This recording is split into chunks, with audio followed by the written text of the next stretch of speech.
Good morning, my dear student. আহ আশা করি তোমরা সবাই ভালো আছো। আহ আমরা এই আজকের ক্লাসে আমরা আলোচনা করব তোমাদের প্রি-টেস্ট পরীক্ষার বিষয়ে।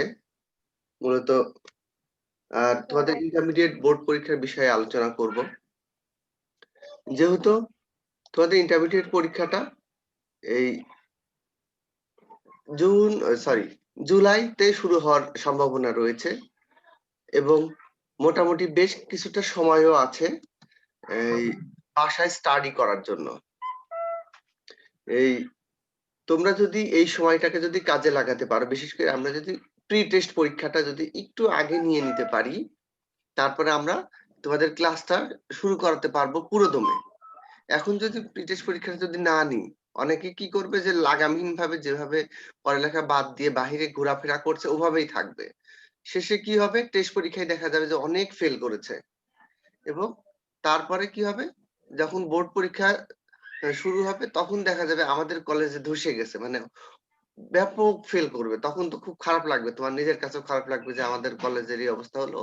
অথচ আশেপাশের কলেজ রেসিডেন্সিয়াল মডেল অন্যান্য সেন্ট জোসেফ এরা কি করেছে? এরা কিন্তু আগেই টেস্ট পরীক্ষা নেয়া শুরু করে দিয়েছে। বা এদের বিভিন্নভাবে পরীক্ষাগুলো নিচ্ছে। আমরা সেই তুলনায় পিছিয়ে আছি। এবং আমাদের এই প্রি-টেস্ট পরীক্ষা ফেব্রুয়ারি মাসের ১ম যেহেতু শুরু হচ্ছে, ওই মাসে শেষ হয়ে গেলে আমরা পুরো মাসটা কলেজে ক্লাস করাতে পারবো তোমাদের পুরোপুরি। তাতে কি হবে? তোমাদের যে কিছুটা যে ক্ষতি কিছুটা পুষিয়ে নেয়া যাবে। পুরোপুরি না নিতে পারলেও আমরা অনেকটা নিতে পারবো।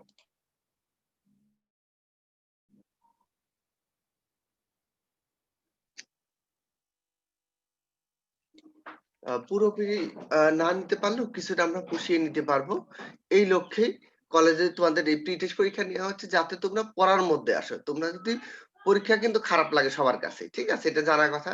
আমাদেরও যদি পরীক্ষা হতো টিচারদের তাহলে কিন্তু আমাদের কাছে খারাপ লাগতো যে কেন এই সময় পরীক্ষা দেয়া হচ্ছে। স্বাভাবিক এটা আমরা জানি তোমাদের কাছেও খারাপ লাগছে। এতদিন পর পরীক্ষা। তাও আবার কলেজে নিবে। কলেজে নেওয়া মানে তো আ এই বোর্ডের যে নিয়মে সেই নিয়মের মধ্যে পরীক্ষা নেওয়া হবে। তোমাদের কাছে খারাপ লাগতে পারে আমি জানি। কিন্তু ভবিষ্যতে তোমাদের কাছে তোমরা তখন বিবেচনা করতে পারবে যে না, এই পরীক্ষা নেয়া হয়েছিল বলেই আমরা এই ইন্টারমিডিয়েটে ভালো করতে পেরেছি। আমাদের কলেজের সুনামটা রক্ষা করতে পেরেছি। এটা তোমরা তখন উপলব্ধি করতে পারবে। এবং তোমাদের যাতে ক্লাসটা আমরা দ্রুত নিতে পারি এইজন্য এই পরীক্ষাটা নেয়া। প্রি-টেস্ট পরীক্ষা যা আসলে তোমাদের মনটাকে চাঙ্গা করা। তারপর তোমাদের টেস্ট পরীক্ষা। এইজন্য মূলত তোমাদের এই পরীক্ষাটা নেয়া হবে।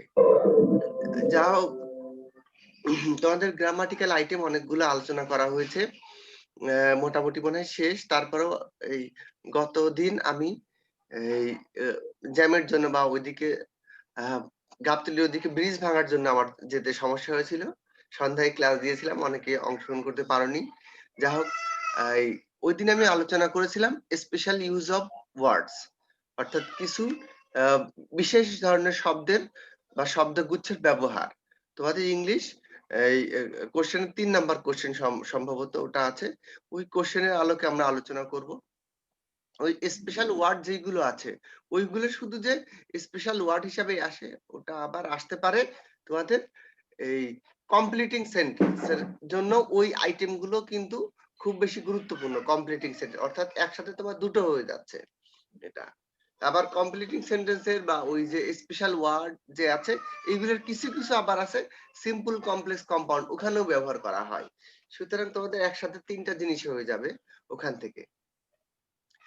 যা হোক আমরা এখন ওই স্পেশাল ওয়ার্ডে কিছু যাব।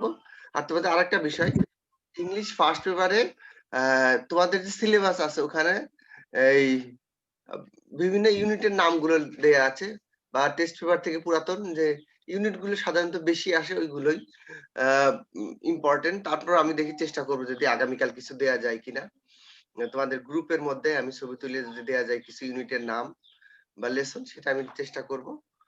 যা হোক আ আজকে আমাদের স্পেশাল ইউজ অফ সাম ওয়ার্ডস এটার উপরে আমরা এখন আলোচনা করব এবং শেয়ারে দিচ্ছি এখন এটা। আর আমাদেরকে যদি কিছু একটু সংক্ষিপ্ত সিলেবাস দিয়ে দিতেন। হ্যাঁ, দিব। আ জাস্ট আমি একটু আলোচনা করি তারপরে তোমাদের দিচ্ছি। হ্যাঁ? ওকে।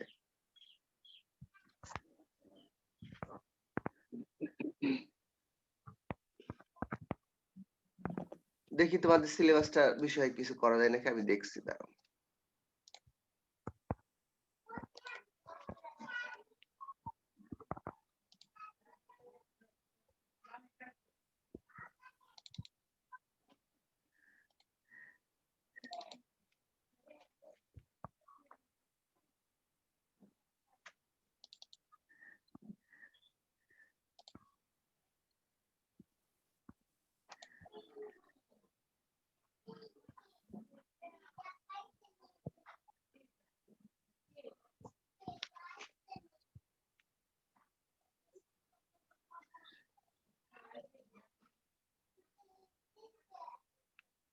আমি সিলেবাসটা বের করার চেষ্টা করছি, ইনশাল্লাহ তোমাদের দেখি সিলেবাসটা সম্পর্কে দেখাই।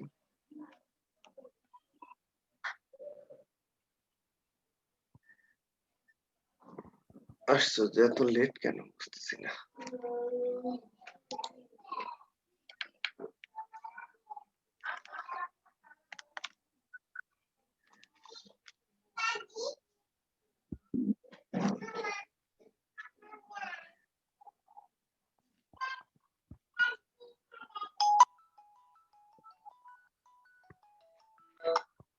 হ্যালো, হ্যালো, হ্যাঁ হ্যাঁ বলেন। জি স্যার। ইন্না লিল্লাহি ওয়া ইন্না ইলাইহি রাজিউন। পিএইচডি প্রিন্সিপাল, আয় হায় রে। ইস, মানুষটা কি হবে না।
তোমাদের সিলেবাসটা আমি একটু দেখার চেষ্টা করছি, আমার ল্যাপটপে নেই তো, আমি একটু ডাউনলোড করে নিচ্ছি।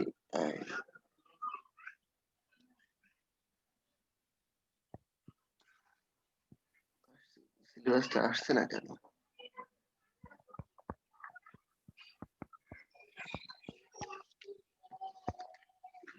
দেখি তো আরেক স্যারের টাইপ পাওয়া যায়,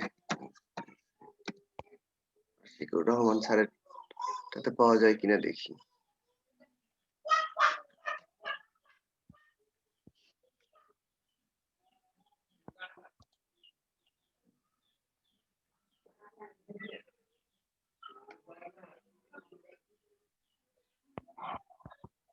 পেয়েছি, দেখি ডাউনলোড করে নিই।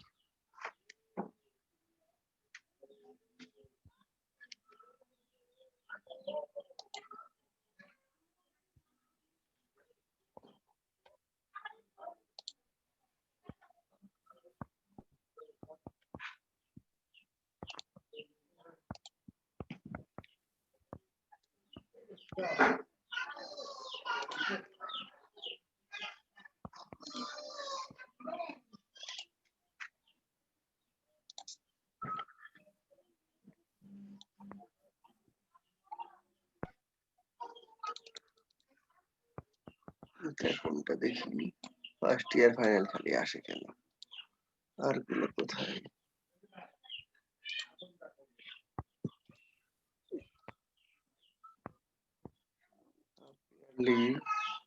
ফার্স্ট ইয়ার,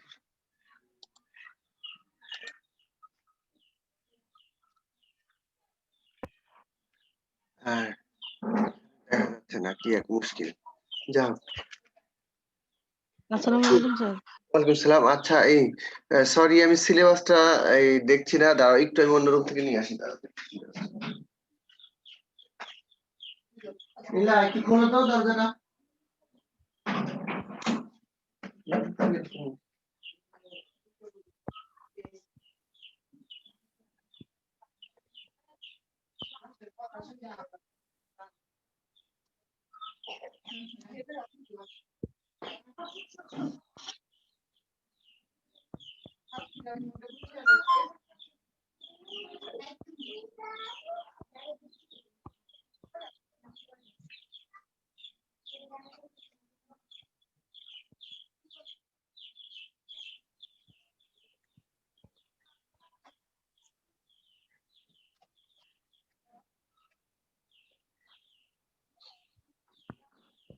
দরজা আটকে দাও।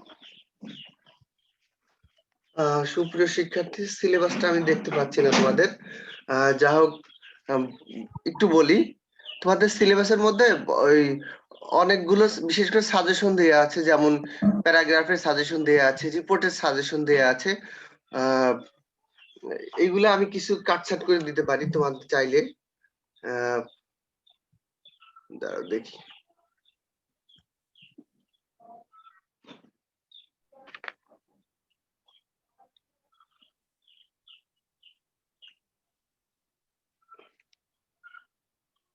ঠিক আছে, এটা কিসের?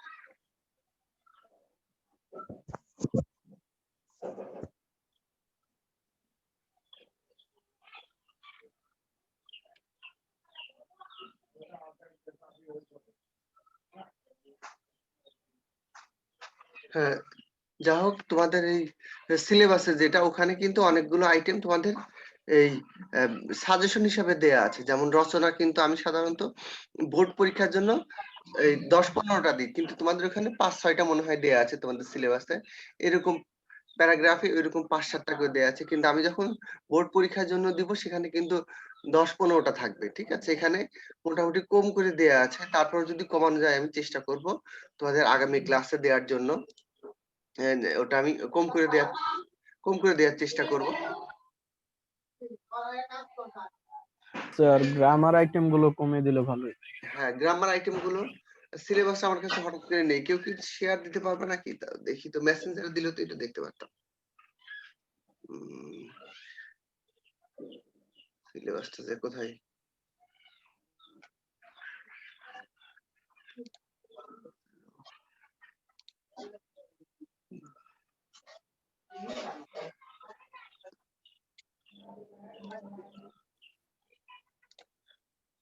আচ্ছা, হ্যাঁ, যা হোক, এই এই আমি আগামী দিন দিই, ঠিক আছে? আগামী দিন আগের ক্লাস লাগবে না। আমি এর মাঝখানে বলবো যে তোমাদের সিলেবাসটা দেয়া যায় কিনা।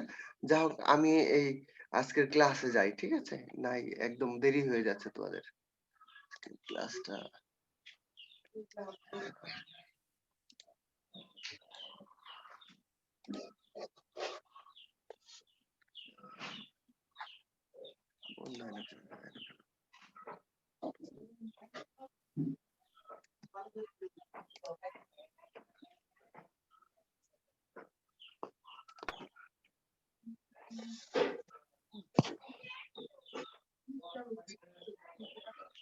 আচ্ছা, ওয়াজ বর্ন বা বি বর্ন পরীক্ষার খাতায় এই যে কিছু কিছু স্পেশাল ওয়ার্ড।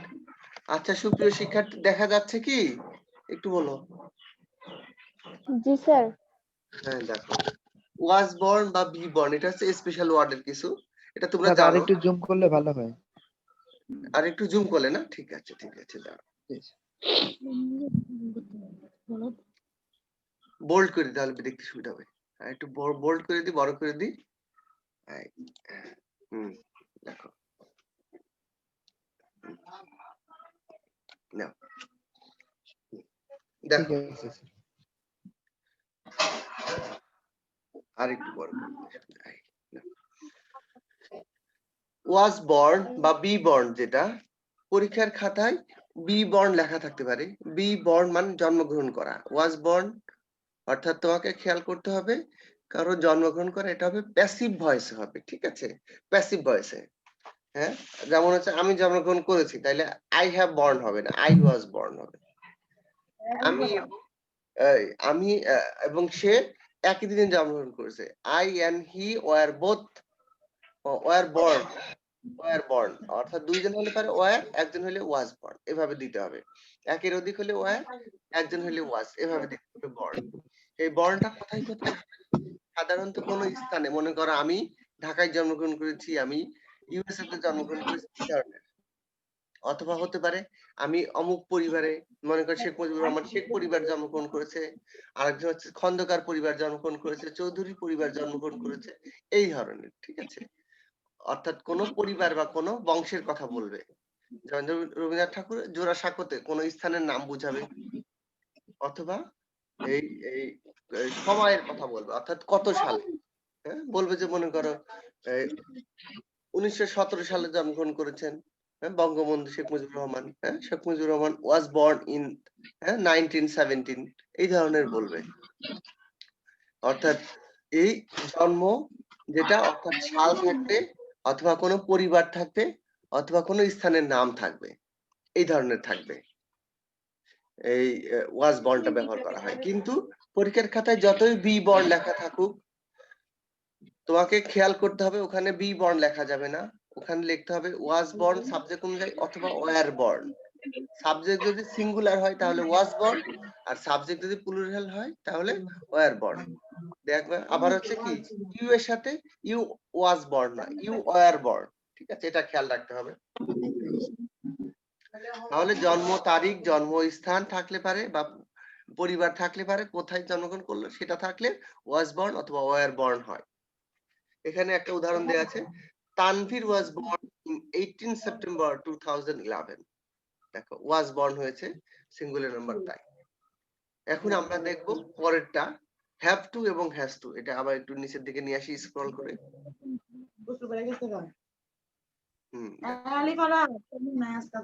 হ্যাভ টু অথবা হ্যাজ টু এর ব্যবহার দেখো, হ্যাভ টু এবং হ্যাজ টু এটা সাধারণত মাস্ট এর মতো ব্যবহার করা হয়। মাস্ট মানে কি, অবশ্যই বাধ্য, বাধ্যবাধকতা বা আবশ্যিক কর্তব্য, অবশ্যই করতে হয়। যেমন তোমাকে বেঁচে থাকতে হলে অবশ্যই খেতে হবে, তোমাকে বেঁচে থাকতে হলে অবশ্যই হাঁটাচলা করতে হবে, তোমাকে অবশ্যই বেঁচে থাকতে হলে অক্সিজেন গ্রহণ করতে হবে, অর্থাৎ এই ধরনের অবশ্যই করতে হয়। তারপরে কি, তোমাকে পড়ালেখা শিখতে হলে তোমাকে পড়ালেখা করতে হবে অবশ্যই। ঠিক আছে, সার্টিফিকেট অর্জন করতে গেলে তোমাকে অবশ্যই লেখাপড়া করতে হবে, যেমন হ্যাভ টু, হ্যাজ টু। ঠিক আছে, ভালো রেজাল্ট করার জন্য তোমাকে অবশ্যই বেশি পরিশ্রম করতে হবে অন্যদের তুলনায়। এখানে have to, has to. Have হয় সাবজেক্ট, মনে করো কি আই হ্যাভ, তারপরে দে হ্যাভ, ইউ হ্যাভ। আর হ্যাজ টু কোনটা, থার্ড পারসন সিঙ্গুলার নাম্বারের সাথে has to. He has to, হ্যাঁ, she has to, Rakib has to, হ্যাঁ, Juma has to, Bangladesh has to, এই ধরনের। এই যেমন দেখো উদাহরণ দিয়েছে, I have to pass in the exam, আমাকে পরীক্ষাতে পাস করতে হয়, অবশ্যই পাস করতে হবে, নাই তো সে কি, সে মনে করো বড় কিছু হতে পারবে না, বাসা থেকে বের করে দিবে পড়ালেখায় পরীক্ষায় ফেল করলে, এই ধরনের। তারপরে দেখো লেট অ্যালোন। লেট অ্যালোন এর ব্যবহারটা 3 নম্বরে, যেটা এখানে লেট অ্যালোন, এই স্পেশাল ওয়ার্ডটা সবচাইতে বেশি ব্যবহার আসে এবং পরীক্ষাতে বেশি ব্যবহার করা হয়ে থাকে বোর্ড পরীক্ষাগুলোতে। লেট অ্যালোন, লেট অ্যালোন মনে হবে কি, অ্যালোন মানে একাকী, মানে তাকে একাকী থাকতে দাও, এই ধরনের না। কিন্তু এটার অর্থ হচ্ছে কোনো কিছু ভাবাই যায় না বা চিন্তাই করা যায় না, অর্থাৎ চিন্তার বাহিরে বা কল্পনার বাহিরে, হ্যাঁ, যে বাস্তবিকতার বাহিরে, অর্থাৎ বাস্তব না, অবাস্তব কথা বলছে, এই ধরনের যেটা। যেমন এখানে একটা উদাহরণ দেখো, হি ক্যানট ওয়াক আ কিলোমিটার, সে 1 কিলোমিটারই হাঁটতে পারে না, হ্যাঁ, লেট অ্যালোন 5 অর্থাৎ এখানে হবে লেট অ্যালোন। একটু এখানে আমি তুলে দিচ্ছি, দাঁড়াও।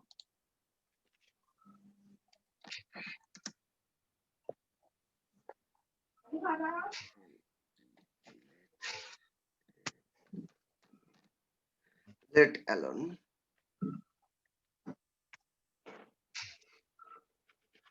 নড়াচড়া করে না কেন বুঝতেছি না।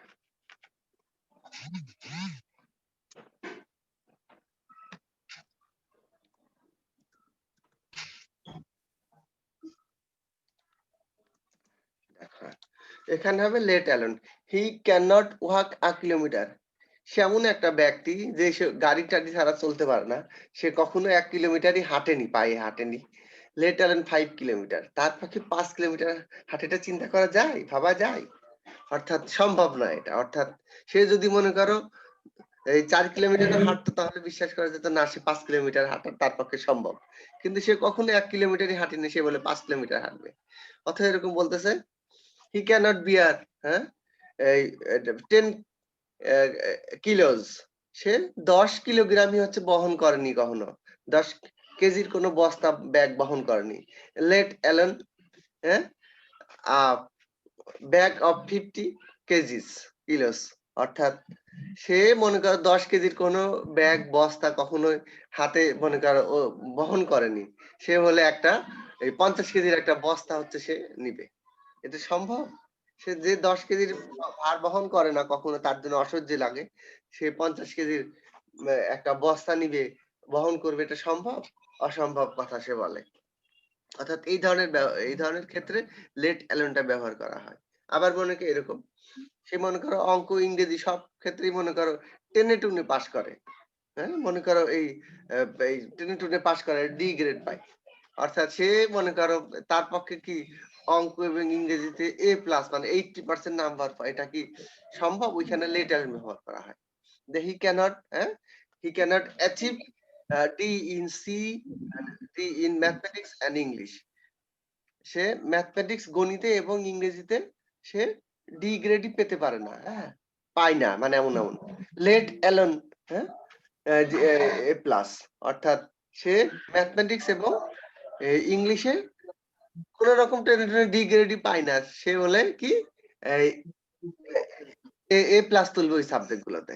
অর্থাৎ এই ধরনের যেটা চিন্তায় বা বাস্তবিকতার বিপরীত কথা, বাস্তবই না, অবাস্তব সম্পূর্ণ, সেই ধরনের ক্ষেত্রে লেট অ্যালোন ব্যবহার করা হয় এই ধরনের সেন্টেন্সে। অর্থাৎ প্রথমে দেখবে একটা স্বাভাবিক কথা, অর্থাৎ যেটা পারে না সহজ কমের কথা, পরেরটা বলবে অনেক বেশি, অর্থাৎ খুব মানে আরো বেশি বা বড় ধরনের কাজের কথা বলবে। অর্থাৎ এই ধরনের সেন্টেন্সে লেট অ্যালোন ব্যবহার করা হয়। তোরা বুঝতে পারবে সেন্টেন্স দেখলেই। দেখো এ কিলোমিটার 1 কিলোমিটার বলছে, সেখানে তারপরে বলতেছে 5 কিলোমিটার 5 কিলোমিটার, অর্থাৎ পরেরটা বেশি। এই ধরনের বোঝাবে। তারপরেটা আমরা দেখছি ৪ নম্বরে আসুন। ৪ নম্বরে আসছে উড রাদার। উড রাদার এটা আমরা আলোচনা করব। Would rather, would sooner than, would rather than, would sooner than. অর্থাৎ এই ধরনের শব্দটা ব্যবহার করা হয়, ঠিক আছে? উড রাদার, ঠিক আছে? উড সুনার তো সাধারণত দেয় না তোমাদের পরীক্ষাতে। উড রাদার এবং উড সুনার একই অর্থ, ঠিক আছে? উড রাদার পরীক্ষায় আসে। উড রাদার এটা কিন্তু একটা মডেল ভার্ব। মডেল ভার্ব আমরা জানি, মডেল ভার্বের পরে মূল ভার্বের প্রেজেন্ট ফর্ম হয়। প্রেজেন্ট ফর্ম বলাটা ঠিক না, বলতে হবে মূল ভার্বের বেস ফর্ম, মূল ভার্বের রুট ফর্ম, ঠিক আছে? মূল ভার্বের বেস ফর্ম, অর্থাৎ যেমন ডু, গো, ঠিক আছে? তারপরে গিভ, ঠিক আছে? এই ধরনের শব্দ, স্লিপ, তারপরে ওয়াক, এইগুলো হচ্ছে বেস ফর্ম, প্রেজেন্ট ফর্ম। অর্থাৎ এই মডেল ভার্বের পরে মূল ভার্বের প্রেজেন্ট ফর্ম বসে এবং এই প্রেজেন্ট ফর্ম বসে এবং এই মূল ভার্বের সাথে এস বাই এস হবে না, এর সাথে আইএনজি যোগ হবে না, এর পাস্ট পার্টিসিপল হয় না, শুধু প্রেজেন্ট ফর্মটা হয়। এই মূল এই মডেল ভার্বের এই ব্যবহার, এই নিয়ম। আচ্ছা দেখো, উড রাদার কোন ধরনের ক্ষেত্রে ব্যবহার করা হয়? অর্থাৎ বরং ভালো বা এই অধিকতর ভালো, অর্থাৎ বরং ভালো, এটার থেকে ওটা বরং ভালো, অর্থাৎ তুলনা করবে, ঠিক আছে? অর্থাৎ দুটো কাজের মধ্যে বা দুটো ঘটনার মধ্যে তুলনা করবে, বলবে যে আমার বরং এই সাবজেক্ট নেওয়ার থেকে এই সাবজেক্ট নেওয়াটা ভালো, আমি বরং এই কাজ করব তবু ওই কাজ করব না। এই ধরনের শব্দগুলো ব্যবহার করা হয় এই উড রাদার।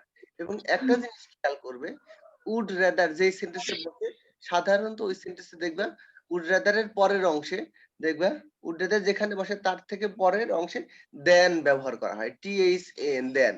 অর্থাৎ দেখবো ওই সেন্টেন্সের মধ্যে উড রাদার যেখানে বসতে পারে তারপরে দেখো মূল ভার্বের প্রেজেন্ট ফর্ম আছে কিনা সেন্টেন্সে।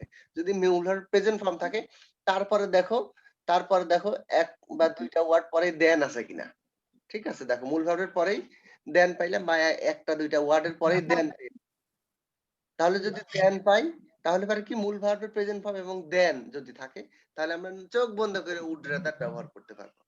উড রাদার ব্যবহার করতে পারবো। দেখো উদাহরণ এখানে দুটো দেয়া আছে। I would rather starve. Starve মানে কি অনাহারে থাকে বা আমি হচ্ছে যে রোজা রাখবো। দেন স্টিল অর্থাৎ না খেয়ে থাকবো এখানে বোঝাচ্ছে। I would rather starve than steal. Steal মানে চুরি করা। দেখো উড রাদার এর পরে স্টার্ভ প্রেজেন্ট ফর্ম আছে। দেন বরং কিসের থেকে? বরং স্টিল চুরি করা থেকে আমি বরং না খেয়ে থাকবো, তারপর আমি চুরি করে কোনো কিছু করব না। তারপর 2 নাম্বার দেখো আই উড রাদার ডাই। আমি বরঞ্চ মারা যাব, না খেয়ে মারা যাব। দেন বেগ, তারপর আমি ভিক্ষা করব না। অর্থাৎ বরং এই ধরনের প্রকাশ করতেছে। বরং তবুও, হ্যাঁ বরং আমি মারা যাব তবুও আমি ভিক্ষা করব না। এই ধরনের শব্দ ব্যবহার করার জন্য উড রাদার ব্যবহার করা হয়।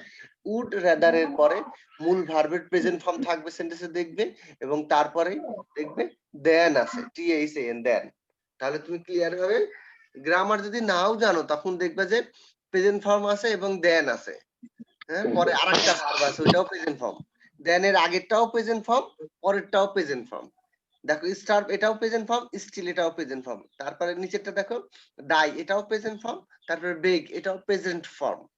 অর্থাৎ তুমি এই ধরনের সেন্টেন্স অর্থাৎ দেন থাকবে এবং আগে পরে ভার্বের প্রেজেন্ট ফর্ম থাকবে, তখন তুমি চোখ বন্ধ করে দিতে পারবা। তাহলে এখন আমরা আরেকটাতে যাই, হ্যাড বেটার। হ্যাঁ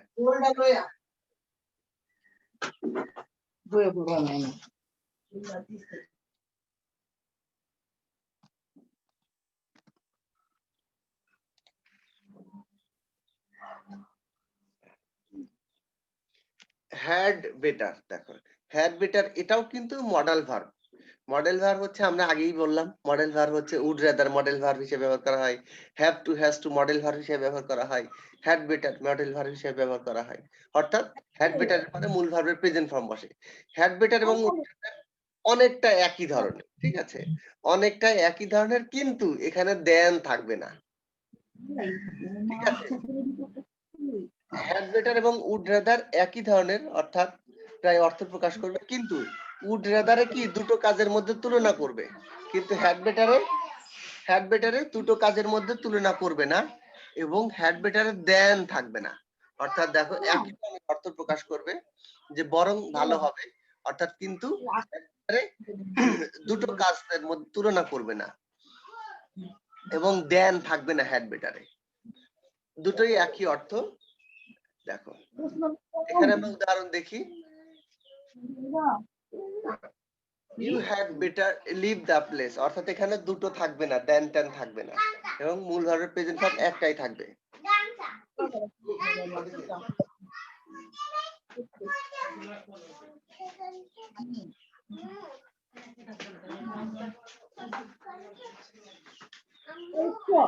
you had better leave the place. You had better অর্থাৎ তোমার বরং ভালো হবে এই স্থানটা ত্যাগ করে, অর্থাৎ এখান থেকে চলে যাওয়া। তারপরে দেখো দ্বিতীয় নাম্বার আরেকটা দেখো, you had better wear a coat when you go out. বা বৃষ্টির দিনে যখন কি বৃষ্টি হয় তখন কি হয়, ইউ হ্যাড বেটার তোমার বেশি অধিকতর ভালো হবে, বরং ভালো হবে ওয়্যার এ কোট। ওয়্যার মানে পরিধান করা, একটা কোট পরিধান করা, হোয়েন ইউ গো আউট যখন তুমি বাইরে যাবে। তারপরে দেখো 3 number, you had better go there. হ্যাঁ তোমার এখন সেখানে যাওয়া উচিত। দেখো হ্যাড বেটার এর পরে ভার্বের প্রেজেন্ট ফর্ম, তোমার বরং এখন সেখানে যাওয়া উচিত। অর্থাৎ হ্যাড বেটার দিয়ে শুড এর মতো প্রকাশ করে, অর্থাৎ বরং ভালো বা উচিত অর্থ এই হ্যাড বেটারটা ব্যবহার করা হয়, এবং হ্যাড বেটারের পরে মূল ভার্বের প্রেজেন্ট ফর্ম বসে।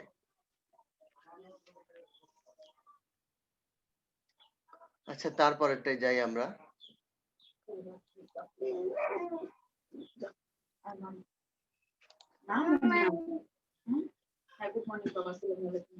What if. হোয়াট ইফ এটা কিন্তু অনেকবার পরীক্ষায় আসে, তোমাদের এরকম প্রশ্নবোধক 3টা আছে। What if, what's like, what does look like, 3 ধরনের আছে, ঠিক আছে। What's like, what does look like, এই এবং আছে এই অ্যাজ ইফ বা অ্যাজ দো দিয়েও আছে প্রশ্নবোধক। অর্থাৎ তোমাদের 3-4টা আছে, যেটা হচ্ছে যে এই সেন্টেন্সের মধ্যে দেখবে প্রশ্নবোধক চিহ্ন আছে, ওই ধরনের গ্যাপ আছে। এগুলা কইরা বলছি যে মানুষে বসতি তোমাদের প্রশ্নবোধক চিহ্ন আছে সেন্টেন্সের শেষে, ওই ধরনের দেখবে হোয়াট ইফ এবং what does like, what does look like, এইগুলোর মধ্যে কয়েকটাই 3-4টা। তোমরা ওই সেন্টেন্সগুলো দেখলেই বুঝতে পারবে এখানে এই ধরনের গুলো হবে। হোয়াট দিয়েই মানে প্রশ্নবোধক হবে, what if, what does look like, কিন্তু এটার অর্থ একটু আলাদা। একই মনে করো তোমার এরকম দুটো আছে বা তিনটা আছে, তখন তুমি বুঝতে তখন তোমার জন্য অসুবিধা হতে পারে যে কোন গ্যাপে কোনটা দিব, কোন শূন্যস্থানে কোনটা দিব। এখন এটার অর্থটা যদি আমরা জানি তাহলে আমরা বুঝতে পারবো এটা কেমন, কোথায় ব্যবহার করা হয়। হোয়াট ইফ দ্বারা কি হবে, কোনো কিছুর ভয় বা আশঙ্কা প্রকাশ করছে।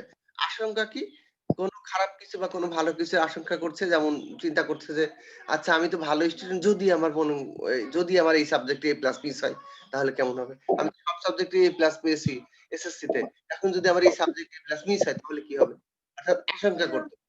আবার চিন্তা করছে কি, আজকে তো মনে করো এই শীতের মধ্যে মনে করো সুন্দর কোট টোট পরে যাচ্ছি, হঠাৎ করে যদি এখন বৃষ্টি হয় তখন কি হবে, আশঙ্কার মধ্যে, ছাতা টাতা কিছুই নেই।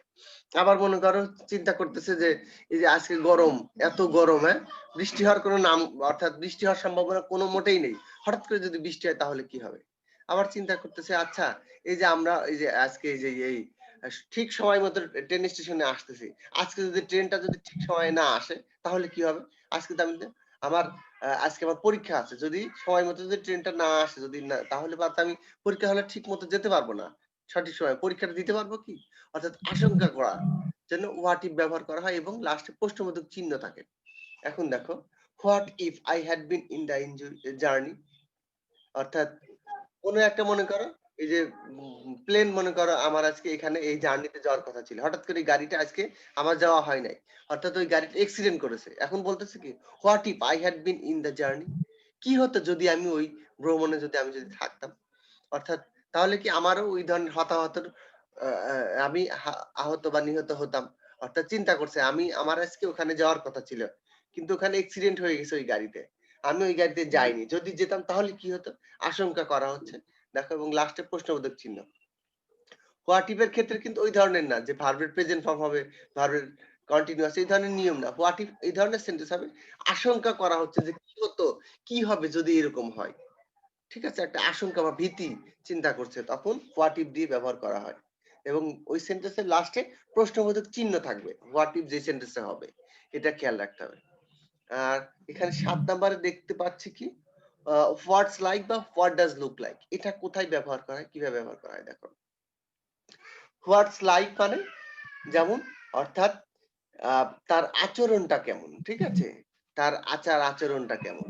আর হোয়াট ডাজ লুক, লুক মানে কি, কারণ চেহারা, বাহ্যিক চেহারা, এই লুকটা ভালো না, অর্থাৎ কি, অর্থাৎ বাহ্যিক চেহারাটা বা ফিজিক্যাল বাহিরের থেকে দেখা যায় যেটা, সেটা কেমন দেখা যাচ্ছে, সে কি লম্বা, সে কি বেটে, সে কি কালো, সে কি সাদা, নাকি না সে হচ্ছে যে এই ধরনের মোটা চিকুন, সে কি খিটখিটে, অর্থাৎ এই ধরনের তার এই বাহ্যিক চেহারা যেটা বলবে সেটা হচ্ছে হোয়াট ডাজ লুক, লুকের বর্ণনা দিবে, অর্থাৎ তার দেখো পোশাকটা পরে আছে তার দেখতে কেমন, লুক লাইক, সে কি পুতুলের মতো দেখাচ্ছে নাকি না সে দেখো তাকে দেখাচ্ছে মানে খুব বিশ্রী দেখাচ্ছে, অর্থাৎ এই ধরনের লুকের কথা যেটা বলবে সেটা হচ্ছে তার বাহ্যিক চেহারা, তার পোশাক আশাক, তার বাহিরের ফ্যাশন যেটা আমরা চোখে দেখতে পাই সেটা।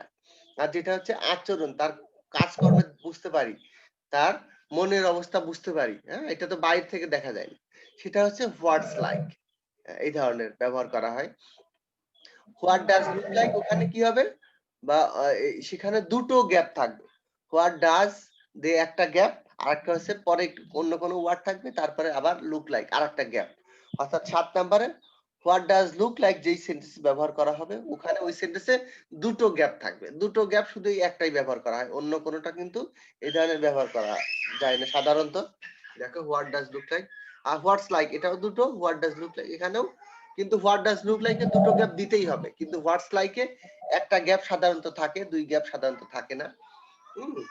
এই এখানে দেখায় হোয়াটস ইওর এক্সাম, তোমার পরীক্ষাটা কেমন হয়েছে, ঠিক আছে, এটা কিন্তু বাইরে থেকে তুমি দেখতে পারবে না তোমার, অর্থাৎ এটাও কিন্তু প্রশ্নবোধক। What's like, what does look like, এটাতেও সেন্টেন্সের শেষে প্রশ্নবোধক থাকবে। হোয়াটস লাইক দিয়ে ব্যবহার করা হয় তোমার আচরণ, তোমার স্বাস্থ্য কেমন, মনের অবস্থা কেমন, বা তোমার ওই জিনিসটা কেমন হয়েছে, এই ধরনের জিজ্ঞাসা করা হয়। তোমার শরীরটা কেমন আছে, তোমার পরীক্ষা কেমন আছে, তোমার আম্মুর কেমন আছে, তোমাদের পরিবার কেমন আছে, পড়ালেখা কেমন চলছে, এই ধরনের বাহ্যিক যে সরি এটা হচ্ছে ভিতরের জিনিস, যেটা তুমি ছাড়া যাকে প্রশ্ন করা হচ্ছে সে ছাড়া আর কেউ বোঝা সম্ভব না বাইরে থেকে। মনে করো হোয়াট ইজ ইউর এক্সারসাইজ, তোমার ব্যায়াম কেমন চলছে, what is your study like, এই ধরনের কথা বলে। What is your health like, না স্বাস্থ্য এখন কেমন আছে, এই ধরনের। আর হোয়াট ডাজ লুক লাইক, এই যে বললাম কি মানুষের বাহ্যিক হোয়াট ডাজ, মনে করে একজন ব্যক্তি মনে করে বললাম what does Kamrul look like, চেহারাটা দেখতে কেমন, মানে কামরুল দেখতে কেমন, বলবা হচ্ছে সে হচ্ছে যে কি উঁচু লম্বা, বা বেটে অথবা চিকুর মোটা, অর্থাৎ এই ধরনের বাহ্যিক চেহারা। অথবা বলবে কি কামরুল হচ্ছে শাহরুখ খানের মতো, সালমান খানের মতো, বলবো যে কামরুল হচ্ছে যে এই ওই কার্টুন চরিত্রের মধ্যে জোকারের মতো, এই ধরনের বাহ্যিক চেহারা ওখানে হোয়াট ডাজ লুক লাইক ওটা ব্যবহার করা হয়। ওখানে প্রশ্নবোধক চিহ্ন থাকবে, এটা খেয়াল রাখবে। হোয়াট ডাজ লুক লাইক, অর্থাৎ লুক মানে চেহারার বর্ণনা যেটা বলবে, সেখানে সেন্টেন্সের দুটো শূন্য স্থান থাকবে। এই তোমাদের বোর্ডের কোশ্চেন দেখলে ওটা বুঝতে পারবে যে বিগত বছরের বোর্ডের কোশ্চেন গুলো আছে, ওই মডেল কোশ্চেন, বা তোমাদের এই জন্য ইংলিশের জন্য টেস্ট পেপারটা সবাই সংগ্রহ করবে গত বছরেরটা। নতুন বছরেরটা কি কারণে কিনতে বলি না, কারণ হচ্ছে নতুন বছরেরটা কিনলেও তুমি তো বেশি দিন সময় পাবা না ওইটা পড়ার। পুরাতন বছরেরটা কিনলে পারে ওটা ওখানে তুমি এক্সারসাইজ করার পুরো সময়টা পাবা, ওখানে অনেকগুলা তুমি এক্সারসাইজ করার টাইম পাবা। আচ্ছা, তারপরে গত বছর তার পরীক্ষা হয় নাই, যেহেতু ওদের এই যে পরীক্ষার অটো পাস দিচ্ছে, সুতরাং তার আগের বছরের গুলা তোমরা পাবা টেস্ট পেপারে। যা হোক, তোমাদের মডেল কোশ্চেন দেখলেও পারবা, অসুবিধা নেই। আচ্ছা, as soon as এটাও ব্যবহার করা হয়ে থাকে এই স্পেশাল ওয়ার্ডে। as soon as দেখো কোন একটা ঘটনার সাথে আরো একটি ঘটনা বোঝানোর জন্য as soon as ব্যবহার করা হয়। as soon as he saw me, called me, দেখো অর্থাৎ সে আমাকে দেখতে না দেখতে সে আমাকে আবার কল করলো, আমাকে ডাকলো। অর্থাৎ একটা ঘটনার সাথে আরেকটা ঘটনার ক্ষেত্রে as soon as ব্যবহার করা হয়। এটা সাধারণত ব্যবহার করা হয় এই ধরনের, একটা ঘটনা ঘটার সাথে সাথে আরেকটা ঘটনা। ঠিক আছে, as soon as অর্থাৎ no sooner had ব্যবহার করি না, no sooner had হচ্ছে কি ওটা হচ্ছে যে কমপ্লেক্স, আর as soon as সিম্পল। অর্থাৎ স্টেশনে পৌঁছতে না পৌঁছাতে ট্রেনটা ছেড়ে দিল, ঠিক আছে, চোরটাকে দেখতে না দেখতেই, অর্থাৎ সরি পুলিশটাকে দেখতে না দেখতেই চোরটা পালিয়ে গেল। ঠিক আছে, এই ধরনের। কলেজে আসতে না আসতেই স্যার পড়া ধরা শুরু করলো, ক্লাসে ঢুকতে না ঢুকতেই টিচার পড়া ধরা শুরু করলো, কলেজ খুলতে না খুলতেই পরীক্ষা শুরু হয়ে গেল। অর্থাৎ এই ধরনের একটা ঘটনা ঘটতে না ঘটতে আর একটা ঘটনা আসলে as soon as ব্যবহার করা। আচ্ছা, তারপরে দেখি আরেকটাতে যাই। used to মানে নিয়মিত, অতীতের অভ্যাস। মানে আগে মনে করো আমি নিয়মিত যেই কাজটা করতাম, আমি মনে করি নিয়মিত সকাল মনে করো 6টায় ঘুম থেকে উঠতাম, 5টায় ঘুম থেকে উঠতাম, আমি নিয়মিত সকালবেলা 1 কিলোমিটার হাঁটতাম, 1 কিলোমিটার দৌড়াতাম, আমি নিয়মিত ব্যায়াম করতাম, আমি নিয়মিত সকালে উঠেই আগে নামাজ পড়তাম, আমি নিয়মিত সকালে উঠেই আগে এই পড়া মুখস্থ করতাম। অর্থাৎ এই যে নিয়মিত অভ্যাস, যেটা সেটা হচ্ছে যে অতীতের অনিয়মিত অভ্যাস, সরি নিয়মিত অভ্যাস ক্ষেত্রে অনিয়মিত নিয়মিত হবে। I use to drink water, আমি আগে এই পানি পান করতাম, আমি আগে সকালে হাঁটতাম। ইউজ টুর পরে কি হবে, ইউজ টু এটা হচ্ছে মূল ভার্বের, ইউজ টুর পরে টু আছে, টু এর পরে ভার্বের প্রেজেন্ট ফর্ম হয়, এটা খেয়াল রাখতে হবে। ঠিক আছে, আচ্ছা আমাদের আর 15 মিনিট সময় আছে, যা হোক বলি তোমাদের আমি সাজেশন মতো করে আমি ইনশাআল্লাহ 2-1 দিনের মধ্যে তোমাদের দিয়ে দিব গ্রুপে, 1-2 দিনের মধ্যে দিয়ে দিব, যেটা কমানো যায়। সব জি স্যার। হবে না, প্যারাগ্রাফ এসে এগুলা তো খুব কমই আছে, এত কম কেউ দেয় না, 5-6টা করে। এটা সবাই তোমাকে এমনিও সাজেশন দিতে হবে, তোমার সিলেবাসে দেয়া আছে। তবে কিছু যদি কমানো যায় আমি আলোচনা করে 2-1 দিনের মধ্যে দিয়ে দেবো ইনশাআল্লাহ।